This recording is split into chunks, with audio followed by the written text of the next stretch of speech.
నీలో నేనుండుటే నాలో నీవుండుటే నా ఆత్మీయానుభవమే పరిశుద్ధాత్ముని అభిషేకముతోనే పరిపూర్ణత చెందేదా ఆహా నా ధన్యత ఓహో నా భాగ్యము ఏమని వివరితును ఏమని వివరితును ఆహా నా ధన్యత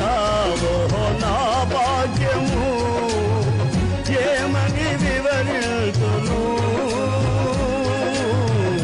ఏమని వివరితును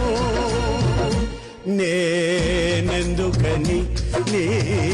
సొత్తుగా మారితిని యేసయ్యా నీ రక్తము చే కడుగబడినందునా